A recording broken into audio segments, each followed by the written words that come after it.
जी, आज का हमारा टॉपिक है थेरापीज जो स्पेशली डिज़ाइन की जाती हैं स्पेशल चिल्ड्रन के लिए।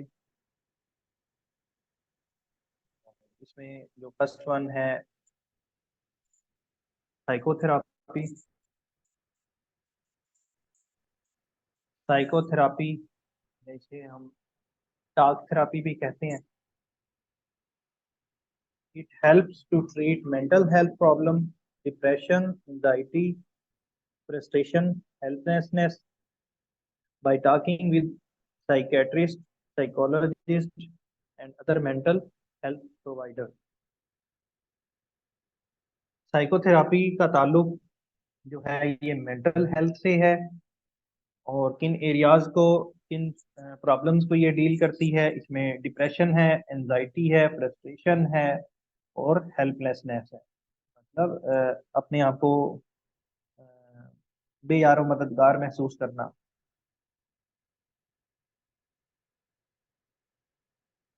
ये कौन लोग करते हैं? साइकेट्रिस्ट, साइकोलॉजिस्ट एंड अदर जो है mental health provider. During psychotherapy, one learns about his her own mood, feeling, thoughts, emotions and behavior. इस थेरापी के दौरान इंसान को उसके अपने मूड के बारे में, उसके एहसासात, उसके ख्यालात, उसके जज्बात और उसके रवैयों के बारे में बताया जाता है। तो एक अच्छा एक, ये एक जो होता है ना, इलाज और थेरापी में ये फर्क है कि एक्चुअली जो थेरापीज होती हैं वो एक किस्म की हेल्प होती है। इसके लिए जब भी एक वर्ड यूज किया जाता है तो हर जगह जो है ना हेल्प का वर्ड यूज किया जाएगा।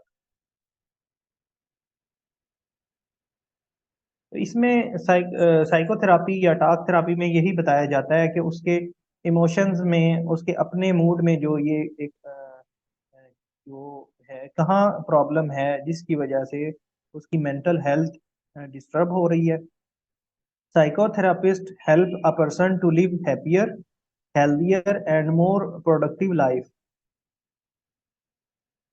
जी, साइकोथेरापी का मकसद ये एक किस्म की मदद है जो एक शख्स को दी जाती है जिस ताकि वो खुशी खुश, सेहतमंद और एक प्रोडक्टिव लाइफ गुजार सके। It allows a person to talk openly with someone who is neutral and non-judgmental. इसमें उस शख्स को बताया जाता है कि आप एक ऐसे शख्स से बात कर रहे हैं जो आपके बात करने से उसको कोई फर्क नहीं पड़ता, वो बिल्कुल न्यूट्रल है, अनबाइज्ड है, हर तरह के तासुब से पाक है और आपकी आरा या आपकी जो मुसीबत या मसाइल हैं जो आप उसके सामने पेश करेंगे उसमें वो जजमेंटल भी नहीं है। मतलब ये कि उसकी वजह से वो आपकी पर्सनैलिटी को जज नहीं कर लेगा कि ये तो इस तरह का शख्स है, इस तरह की खातून है। Client and psychologist both work together to identify change and thought. Client जो होता है जिसके साथ प्रॉब्लम होता है और साइकोलॉजिस्ट दोनों मिलके काम करते हैं ताकि वो पहचान सकें कि उन कि क्या ख्यालात में जो है तब्दीली आई है या किस वजह से ये तब्दीली रूनुमा हुई है। Common type of psychotherapies Common type of psychotherapy include cognitive therapy, behavior therapy, psychodynamic therapy, interpersonal therapy. आमतौर पर जो साइकोथेरापी है ये भी एक अम्ब्रेला टर्म है। इसके अंदर मजीद ये जो है थेरापीज आ जाती हैं। इसमें कॉग्निटिव थेरापी बहुत बार हम डिस्कस कर चुके हैं वर्ड कॉग्निटिव। ये सारा दिमागी मेंटल हेल्थ, मेंटल प्रोसेस से डील करता है। बिहेवियर थेरापी, बिहेवियर का मतलब है दूसरों के साथ रवैया क्या है, तो उसकी थेरापी की जाती है। साइको डायनामिक थेरापी, इसमें ज्यादातर अनकॉन्शियस फीलिंग, अनकॉन्शियस माइंड में जो चीजें सेव होती हैं या अनकॉन्शियसली जो हमारी हरकतें होती हैं, क्लाइंट की हरकत और सकनात, वो उनको डील किया जाता है, उनको हेल्प प्रोवाइड की जाती है ताकि वो ठीक हो जाए। जो कि खुद से वो समझ नहीं पाता। उसके बाद इंटरपर्सनल थेरापी। इंटरपर्सनल थेरापी जो है ये इनके पर्सनल रिलेशंस हैं दूसरों के साथ, इंटरपर्सनल प्रॉब्लम्स को ये सॉल्व करती है। बाकी ये लिखा हुआ है कि नफ्सियाती इलाज में जहनी या नफ्सियाती मसाइल, मिसाल के तौर पे मायूसी, जहनी तनाव या उलझन वगैरह को माहिर नफ्सियात हल करने में मदद फराहम करता है। और मरीज और माहिर नफ्सियात बाहिम ख्यालात का तबादला करते हैं। माहिर नफ्सियात मरीज को इसके मसाइल, एहसास, जज्बात और रवैयों के बारे में बताकर इससे बेहतर तरीके से नंबर आजमा होने के बारे में बताता है। जी, तो ये थी साइकोथेरापी। साइको का मतलब वैसे ही नफ्सियात है, और नफ्सियात नफ्सियात किसे कहते हैं? स्टडी ऑफ ह्यूमन बिहेवियर, ये साइकोलॉजी की शॉर्ट डेफिनेशन है। उसके बाद दूसरा है हमारा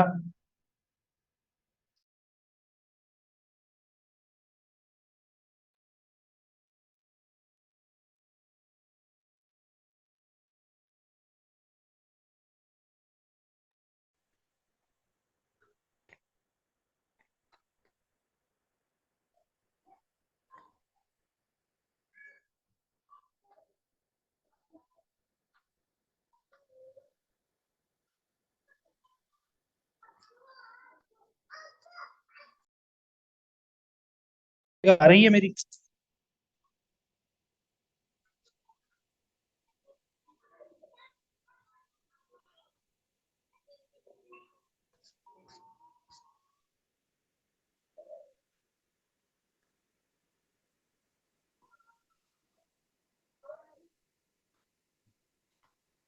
जी ठीक है। सेंसरी इंटीग्रेशन थेरापी, पहले भी ये लफ्ज जिक्र हो चुका है इसका। सेंसरी, जब भी सेंसरी का वर्ड आएगा तो आपको समझ जाना चाहिए कि ये हमारे हवासे खमसा की बात हो रही है, हमारी हिस्सों की बात हो रही है, जो कि पांच हमारी सेंसेस होती हैं। Sensory integration therapy is design to help kid who have trouble processing sensory information। जाहिर है कि sensory integration therapy is design to help kids, उन लोगों को बच्चों को दी जाती है जिनको अपनी सेंसरी इंफॉर्मेशन को प्रोसेस करने में मसाइल का सामना करना पड़ता है। मतलब ये कि जब वो किसी चीज को छूते हैं, देखते हैं या चखते हैं, तो वो उसमें भी उनके मसाइल जो है रूनुमा हो जाते हैं, जिनको डील करना जरूरी होता है। आगे हम जाके पढ़ते हैं कि किस तरह से ये इनकी सिचुएशन को हैंडल किया जाता है। This therapy use repetitive exercises to help a child experience touch and other sensations more accurately. जी, इसमें क्या किया जाता है कि रिपीटेटिव एक्सरसाइजेज कराई जाती हैं।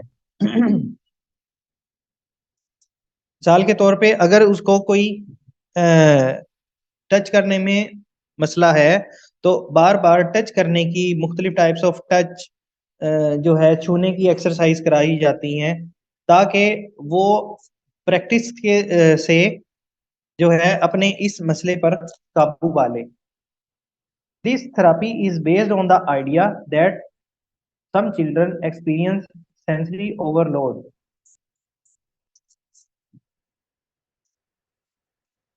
जी, इसमें दो चीजों की बात की जाएगी कि एक ओवरलोड, और एक और होता है इसे कहते हैं अंडर सेंसिटिव। इसका मतलब ये है कि this sensory over make this therapy based on idea that children experience sensory overload. ये इस आइडिया पे बेस करती है कि बाज औकात उसकी जो सेंसेस होती हैं वो ओवरलोड कर जाती हैं, कि मोर देन वन सेंसेस जब काम कर रही होती हैं, तो उस बच्चे के ऊपर वो बच्चा जो है वो एक बर्डन फील करता है। और घबरा के जो है उसका माइंड प्रोसेसिंग करनी छोड़ देता है, जिसकी वजह से उसको चीजें समझने में मुश्किल पेश आती है। And are over sensitive to sensory stimulations, और बाज औकात वो बहुत ज्यादा ओवर सेंसिटिव हो जाता है। सेंसरी स्टिमुलेशन का मतलब है कि जो मुहर्रिक तहरीक है या मुहर्रिक स्टिमुलेशन, स्टिमुलेशन इन्हें कहते हैं कि जो हमारी सेंसेस की जो स्टिमुलेशन है या स्टिमुलाई होते हैं वो ओवर सेंसिटिव हो जाते हैं। दिस सेंसरी ओवरलोड, ये आगे पढ़ेंगे तो मजीद आपको क्लियर हो जाएगा। This sensory overload make their brain feel trouble in process many sensations at once. तो ये अब बात कर रहा है ओवरलोड की, कि जो सेंसरी ओवरलोड होता है वो क्या करता है कि make their brain feel trouble, वो दिमाग ये महसूस करता है कि वो किसी मुसीबत में फंस गया है, क्योंकि बहुत सारी जो है सेंसेस एक एट ए टाइम जो है वो प्रोसेस कर रही होती हैं। Whereas some children are under sensitive, कुछ बाद औकात कुछ बच्चे अंडर सेंसिटिव होते हैं to some stimulations and their brain process very slowly. जी, अंडर सेंसिटिव का मतलब है कि उनकी जो सेंसेस वर्क करती हैं वो बहुत स्लो काम करती हैं।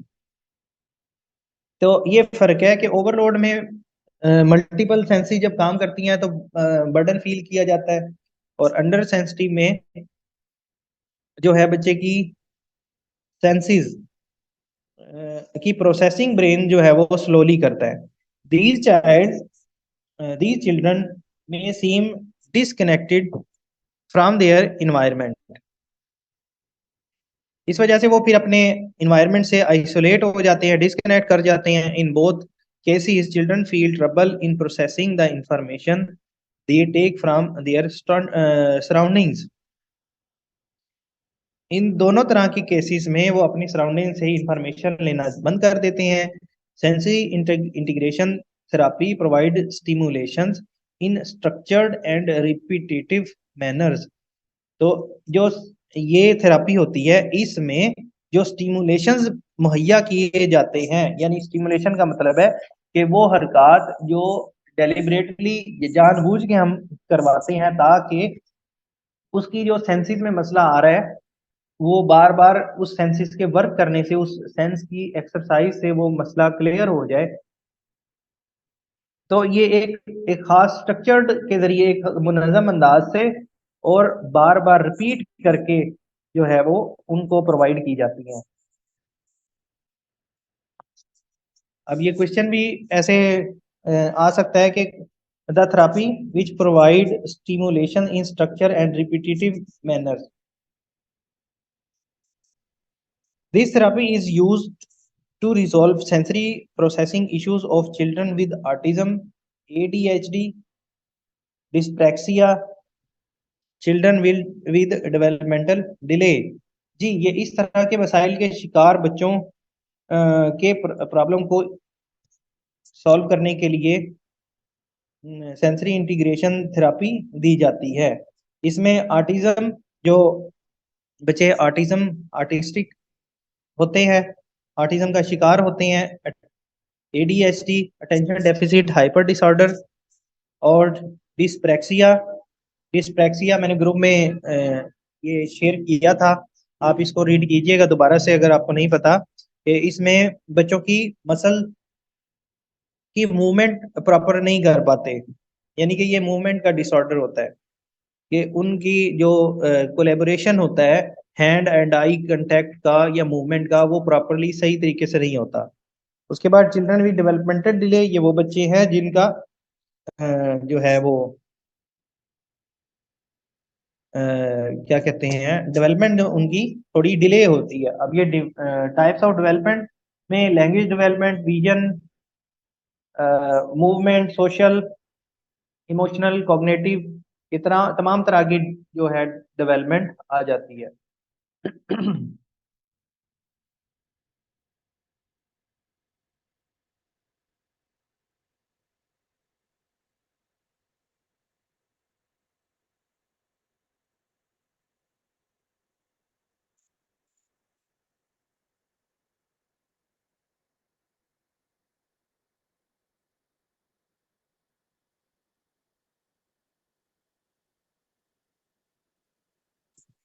उसके बाद है it usually takes place in specially design setting where kids are encouraged to play with ball of different sizes, texture and weight. इसमें कौन सी एक्सरसाइज करवाई जाती हैं कि मुख्तलिफ तरह के मुख्तलिफ साइज की अशिया या बॉल्स या मुख्तलिफ तरह के खुरदरेपन जो उसका टेक्सचर होता है वो और या मुख्तलिफ वजन की चीज़ें उनको दी जाती हैं खेलने के लिए ताकि वो उनमें फ़र्क जान के अपनी सेंसेस को डेवलप कर सकें। Therapy session often involve playing with clay and other material. Therapy session जो है अक्सर जो इन्वॉल्व होता है किससे खेलना, मिट्टी से या दूसरे तरह के मटेरियल्स के साथ। चिल्ड्रन में also be asked to bounce, swing and spin on special equipment. बच्चों को कहा जाता है कि वो बाउंस बाल का बाउंस करवाएं, उसको घुमाएं और या उसको स्पिन करें। स्पिन का मतलब अपने ही दायरे के गिर्द घूमना। On special equipment the therapist gradually make these activities more challenging and complex। उसके बाद थेरापिस्ट क्या करता है कि ये जो एक्टिविटी करवा रहा होता है वो उनका लेवल जो है मजीद कम्प्लेक्स करता चला जाता है।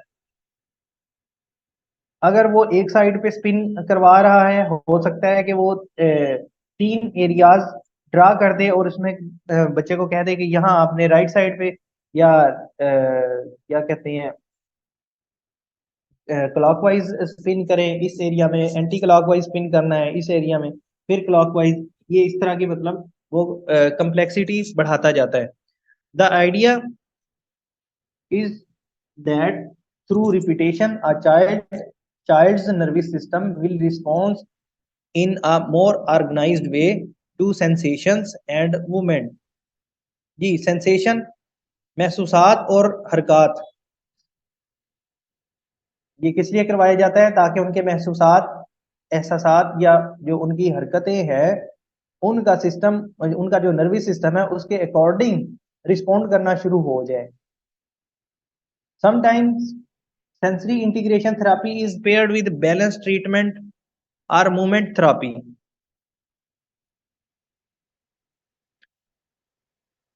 तो बाज़ इसमें इसको इन दो थेरापीज के साथ भी वो कर दिया जाता है, पेयर्ड कर दिया जाता है, इंटीग्रेट कर दिया जाता है, जिसमें या ट्रीटमेंट साथ में चलता है और साथ में मूवमेंट की थेरापी।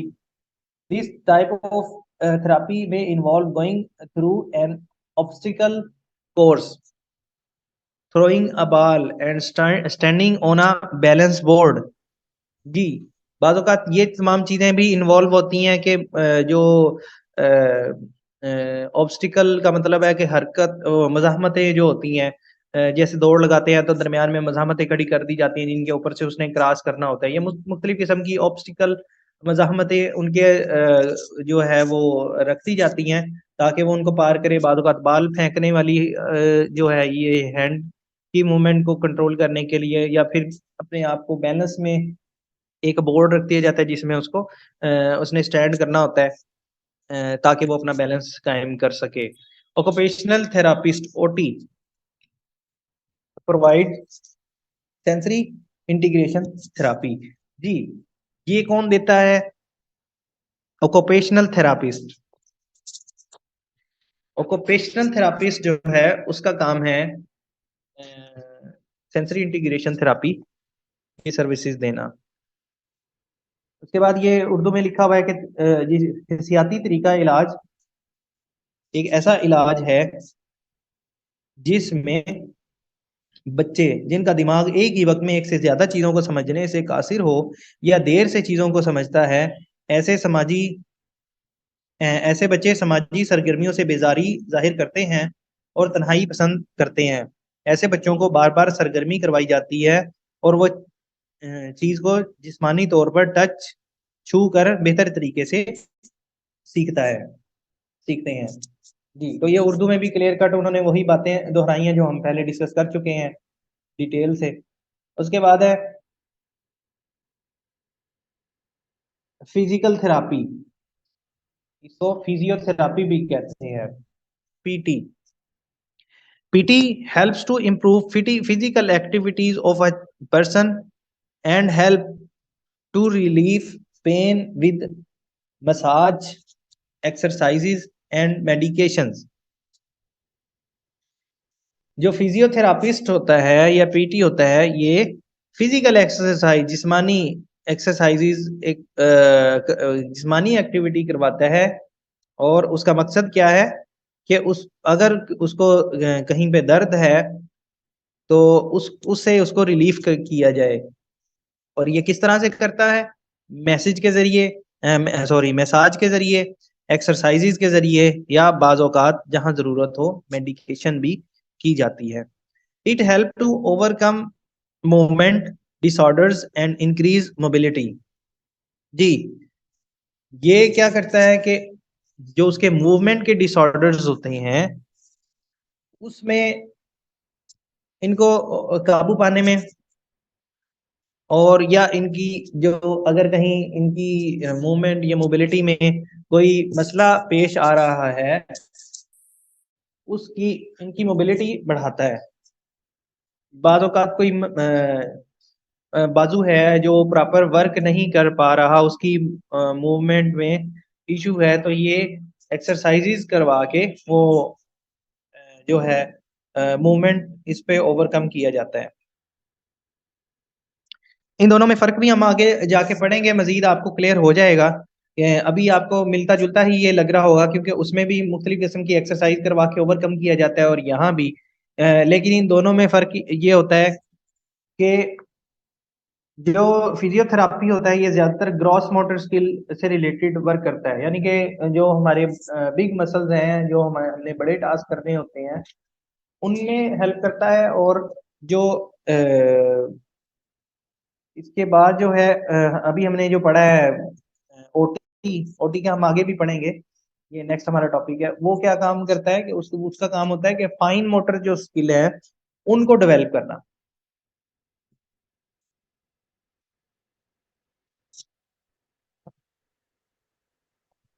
उसके बाद some time it use hydrotherapy, acupuncture for treatment. बाद औकात ये हाइड्रोथेरापी पानी के जरिए, मतलब स्विमिंग पूल में उतार के या किसी भी तरह पानी के जरिए की जाती है। बाद औकात एक्यूपेंचर एक तरीका इलाज है जो चाइना में दरियाफ्त हुआ है और अभी तक चल रहा है। इसमें जो है जिस्म पर मुख्तलिफ जगह पे पिंस जो है वो इंसर्ट कर दी जाती हैं, यानी कि ये पिंस के जरिए जो एक तरीका इलाज किया जाता है, जो मुख्तलिफ मसल्स में पिन गाड़ देते हैं और उसके बाद वो ट्रीटमेंट करते हैं। और मतलब मकसद यही होता है कि जो उस मसल्स की मूवमेंट है उसको स्ट्रॉन्ग किया जाए। It deal with the following problems: bones, joints and soft tissues, for example back pain, neck pain, shoulder pain and sports injuries. जी, ये हड्डियों, जोड़ों और हमारे नरम जो टिश्यूज हैं इनको, इनके प्रॉब्लम को डील करता है। ब्रेन एंड नर्वस सिस्टम, जी, दिमागी और नर्वस सिस्टम जो है हमारा, इसके मसाइल को डील करता है। इसकी वजह से मुख्तलिफ किस्म के मूवमेंट प्रॉब्लम्स आते हैं। Heart and heart and circulation rehabilitation after heart attack. तो इसमें ब्लड की सर्कुलेशन या हार्ट बीट को कंट्रोल किया जाता है। मिसाल के तौर पे हार्ट अटैक के बाद उसको कैसे उसकी रिहेबिलिटेशन करनी है, बहाली कैसे करनी है, मुख्तलिफ किस्म की एक्सरसाइज के जरिए। और फोर्थ है lungs and breathing problem through exercise. जी, लंग्स की एक्सरसाइज। उसके बाद है ऑक्यूपेशनल थेरापी, ओटी इसे कहा जाता है। OT helps the disabled handicapped people to do everyday activities. या ऑक्यूपेशन। वैसे तो ऑक्यूपेशन का मतलब कोई पेशा वगैरह होता है, लेकिन यहाँ जो है बच्चे का पेशा क्या है, बच्चे का काम क्या है, या हैंडीकैप्ड या डिसेबल लोगों के हवाले से जब हम इसकी बात करेंगे तो ये एवरीडे एक्टिविटीज इसका मतलब लिया जाता है। It helps people to live life to its fullest. अच्छे तरीके से मुकम्मल जिंदगी गुजारने की तरफ इनको मदद करता है। It help to injury,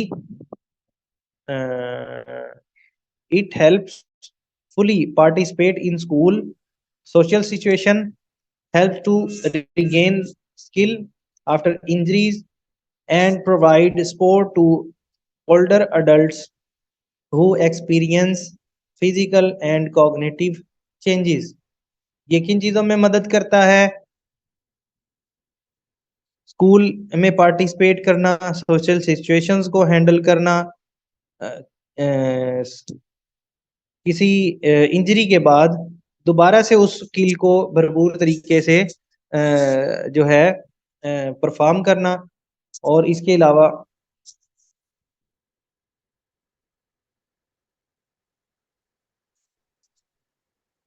provide support to older adults to exercise physically cognitive changing. जो उनकी जिस्मानी और जहनी तब्दीलियां आ रही हैं, बड़े लोगों को एक्सरसाइज करिए उनकी सपोर्ट करना, उनकी मदद करना। ओटी में include comprehensive evaluation of clients home, school, workplace environment, recommended adaptive equipment, training, and guidance of family caregiver।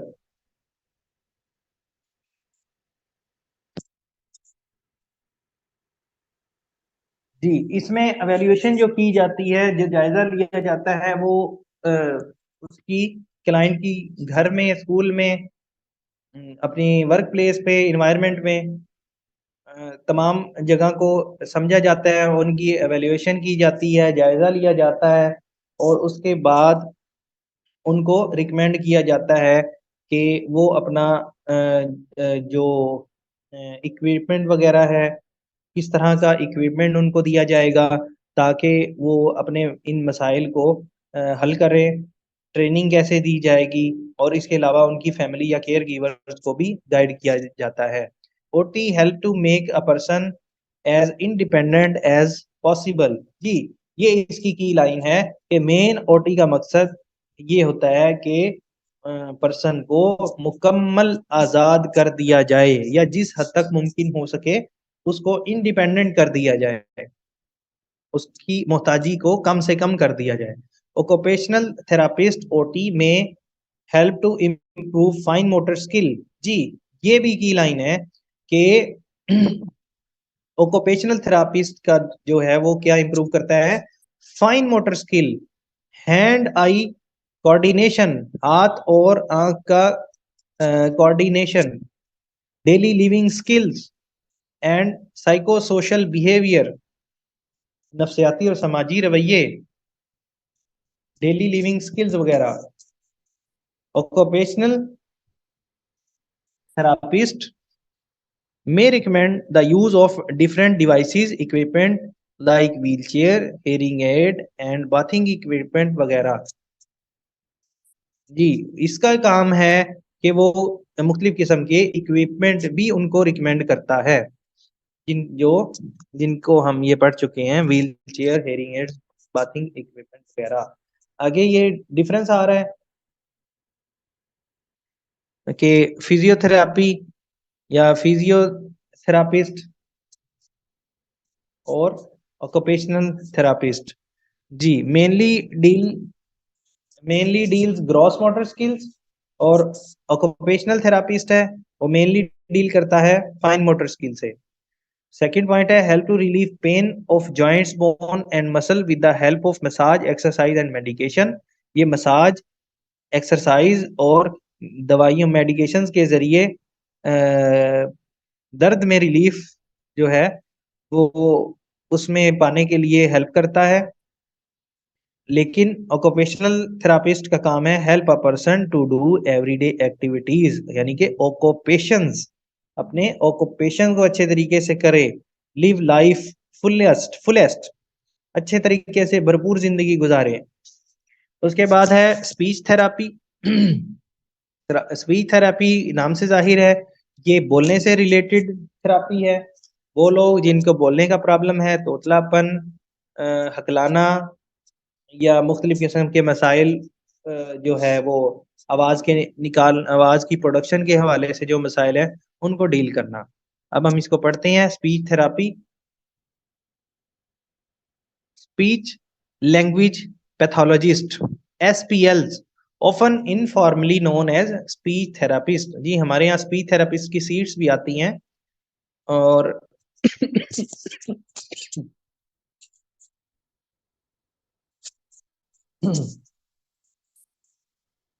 जी तो ये स्पीच थेरेपिस्ट की सीट भी आती है, लेकिन इनका एक्चुअल डेजिग्नेशन जो है, ये तो इनफॉर्मली इसे स्पीच थेरेपिस्ट नाम दे दिया गया है। हमारे यहाँ तो अब ये फॉर्मल नेम ही चलता है, लेकिन एक्चुअली इनका जो असल है नाम स्पीच लैंग्वेज पैथोलॉजिस्ट है, SPL। Are professional educated in the study of human communication, its development and its disorders. जी ये वो लोग हैं जो प्रोफेशनल हैं, जिन्होंने क्या पढ़ा है, कम्युनिकेशन, राब्ता। कम्युनिकेशन हम कैसे करते हैं, जाहिर है आवाज के जरिए, और उसकी डेवलपमेंट कैसे हमारी लैंग्वेज डेवलप हो रही है, और उसमें जितने भी डिसऑर्डर्स आ रहे हैं उनको ये डील करते हैं।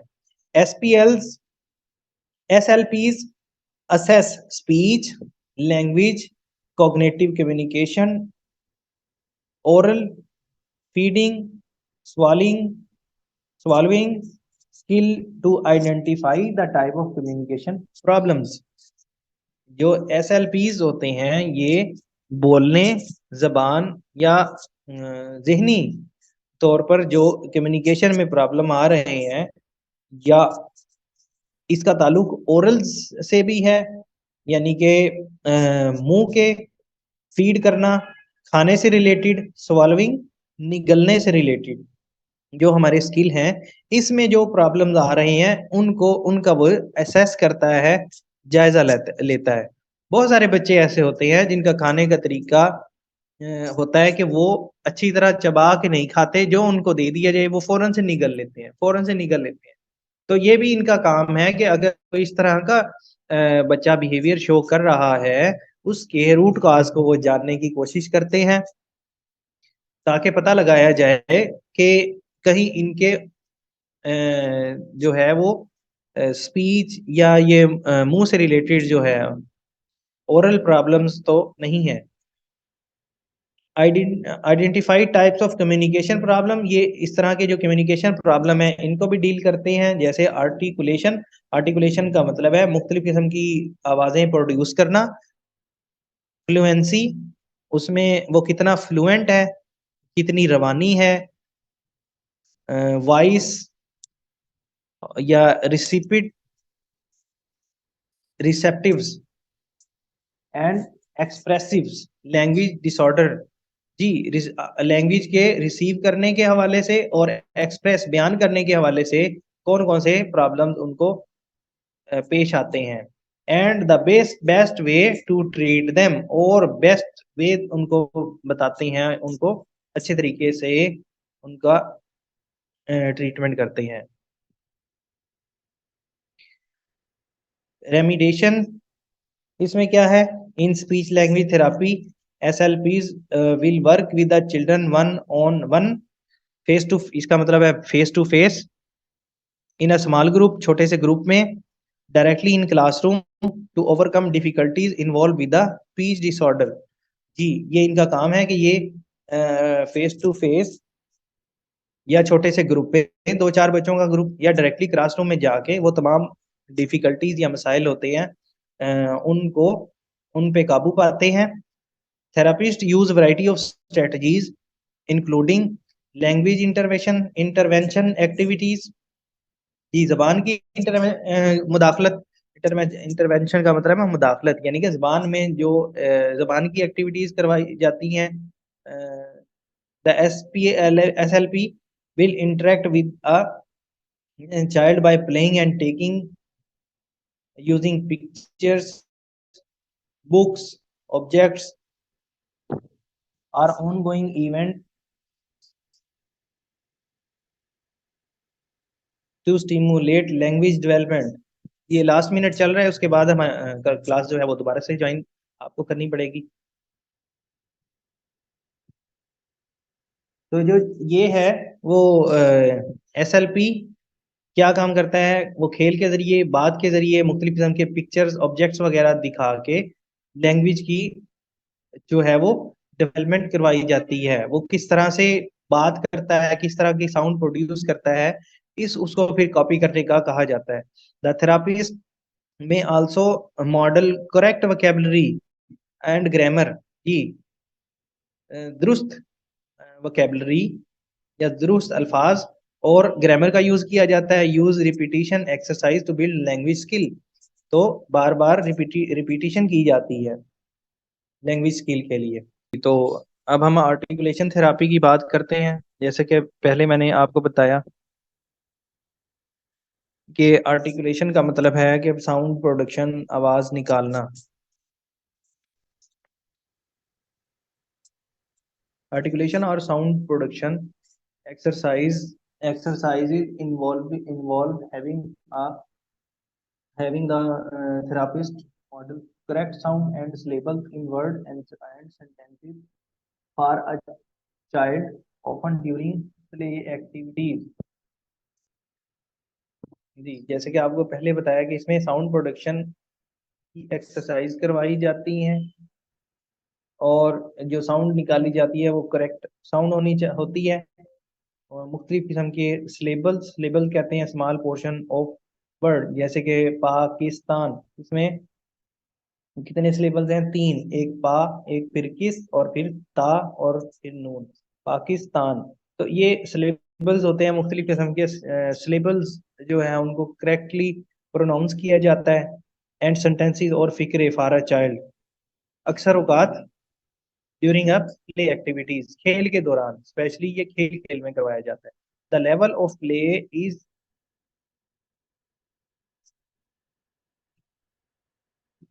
The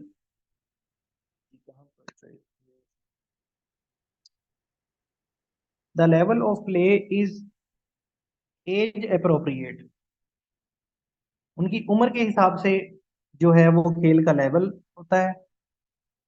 end related to the child specific need, और दूसरा जो कंसीडरिंग फैक्टर है उन बच्चों की जरूरत है, नीड है।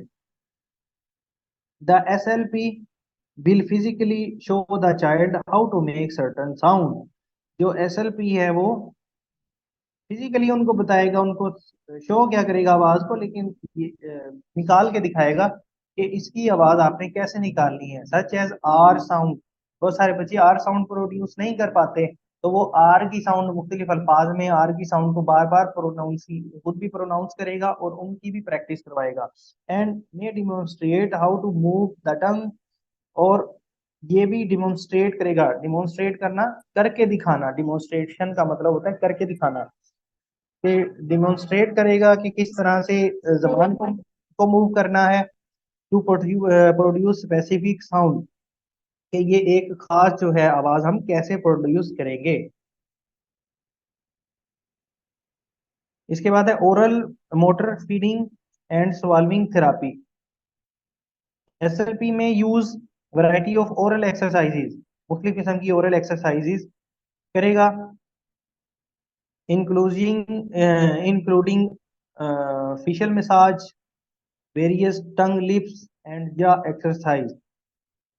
जी, ओरल एक्सरसाइज करेगा जिसमें मुंह के मसाज हो सकते हैं, तो मुख्तलिफ किस्म की जबान, होंठ और जबड़ों की एक्सरसाइज हो सकती हैं। To strengthen the muscles of mouth for eating, ताकि उनके मुंह के मसल जो है खाने के लिए मजबूत हो जाएं, पीने के लिए मजबूत हो जाएं, या स्वालविंग निगलने के लिए। द SLP में also introduce different food textures and temperature to increase the child oral awareness during eating and swallowing। खाने और निगलने के दौरान मुख्तलिफ किस्म की जो फूड के टेक्सचर है, जो उनकी जो सतह है मुख्तलिफ किस्म के वो, और मुख्तलिफ टेम्परेचर दर्जा हरारत, मुख्तलिफ किस्म के टेम्परेचर और टेक्सचर उनको प्रोवाइड करता है खाने में, ताकि उनकी ओरल अवेयरनेस बढ़े, ताकि वो अच्छे तरीके से खा सकें और निगल सकें। When is speech therapy need, कब स्पीच थेरेपी की जरूरत होती है?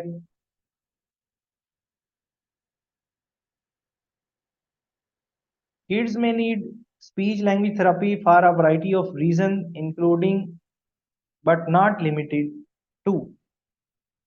बच्चों को बहुत सारी वजूहात की बिना पर स्पीच थेरापी या लैंग्वेज थेरापी की जरूरत होती है, जो सिर्फ इन पर ही मुहित नहीं होता, इसके अलावा भी और बहुत सी वजूहात है।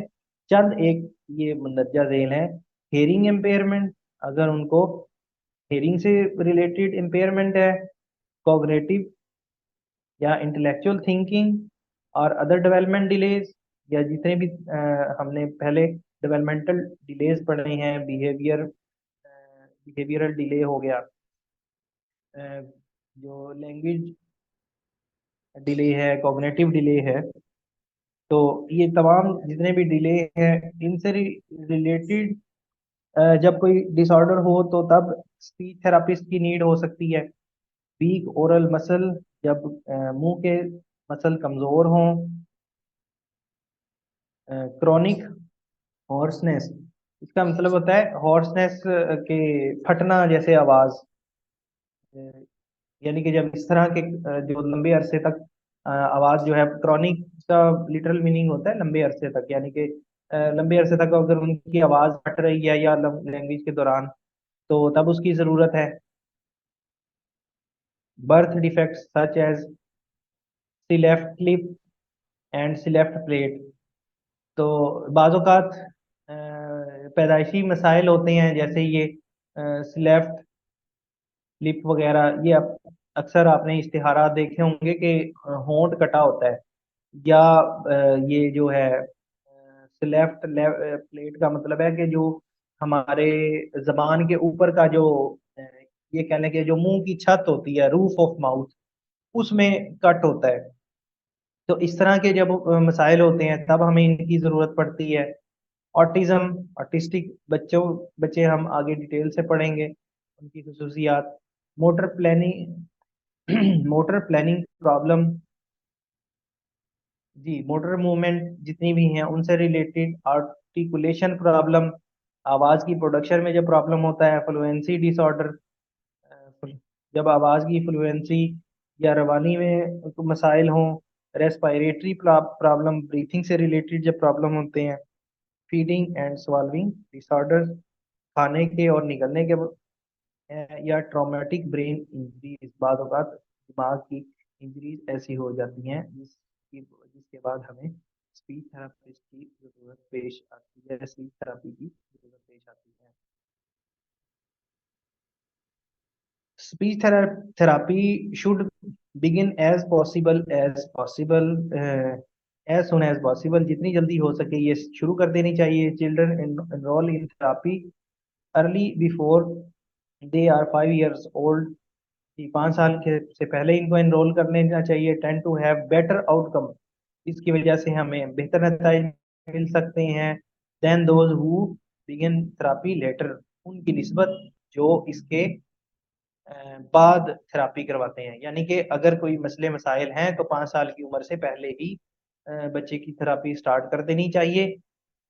This does not mean that older kid can not make progress in therapy, इसका ये भी मतलब नहीं है कि बड़े बच्चे जो हैं वो थेरापी से मुस्तफीद नहीं हो सकते। They may progress at slower rate, वो स्लोअर रेट से प्रोग्रेस करते हैं, because they often have learned pattern that need to be change, क्योंकि जिन पैटर्न को चेंज करना होता है वो परमानेंटली